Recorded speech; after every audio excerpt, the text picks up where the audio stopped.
Kui me eelmisel nädalal nägime, kuidas meie värskel perekonnal kodus läheb, siis seekord me vaatame, kuidas nad valmistuvad kodust väljasõiduks, mida sel puhul tähele panna. Haiglas sõitsid teda juba koju ju ilusti. Et kas on ka teistmoodi sõita nüüd beebiga autos, kui oli ise, et muretsed rohkem või? Muidugi. Ma ei ole veel ise niimoodi juhtinud autot samal ajal, aga väga ei oota seda. Kui ta hakkab lõugama ja siis ei tea, mis seal taga toimub. Eks seal tuleb see lisa muretsemine ja lisa ettevaatlikkus.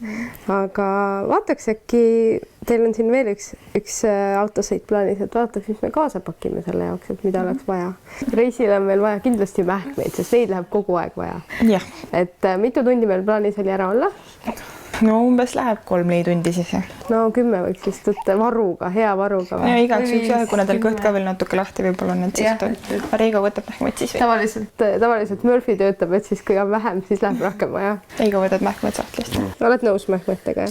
No ja kui on mähkmed, siis neid vahetada tuleks ka niisked salvrätikud kotti. Nii, mähkmed ja niisked salvrätikud on, aga kui me lekime, võtaks mõne, näiteks mina võtsin 2 komplekt riideid igaks juhuks. Parem karta kui kahetseda. Reigo võtab sealt ka sahtlist meile. Võtame selle natuke riideid ka kaasa. Mina kasutan siis ainult neid tavalisi hagise niiskeid salvrätikuid. Neid päris ilma millegita nii-öelda. Jah, lihtsalt veega. No jah, kuna vesi ongi Pepule kõige parem, siis on ka see niisked salvrätikud, mis on võimalikult lähedased sellele.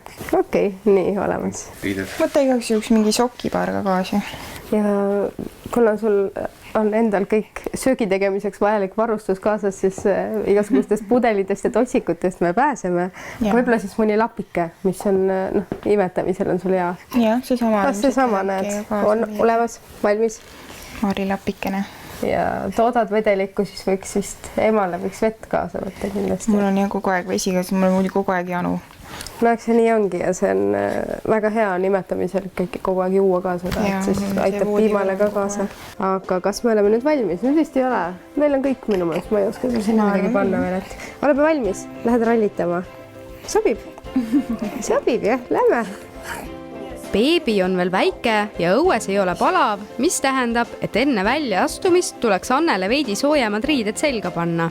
Selle jaoks on Stiinal tal olemas imepehme roosa kombekas, mida on hea toariietele peale tõmmata.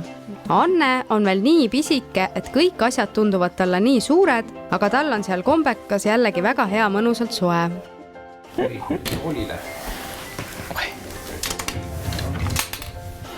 Autosõidule minnes on lapse turvalisust silmas pidades kõige olulisem asi turvahäll. Ilma selleta ei tohiks nii väikest last autos üldse sõidutada. Kuigi ta tundub nii väike ja õrn, et tahaks teda vaid oma kaitsvas süles hoida, kaitseb autos teda siiski turvahäll kõige paremini. Nüüd, kui laps on riides ja turvahällis, olemegi reisiks valmis. Jäänud on veel vaid tool autosse kinnitada. Alla-aastane laps peaks kindlasti autos sõitma seljaga sõidu suunas. Ideaalis soovitatakse last sedapidi sõidutada isegi 4 esimest eluaastat, sest nii on oht lapse kaela vigastamiseks 5 korda väiksem kui sõidu suunas istudes. Lisaks tooli enda turvalisusele jälgi ka seda, et kinnitaksid tooli õigesti. Kõik on autos ja reis võibki alata. Kuhu Stiina, Reigo ja Anne sõitsid, jäägu praegu üllatuseks. Vaata meid järgmisel nädalal ja saa teada!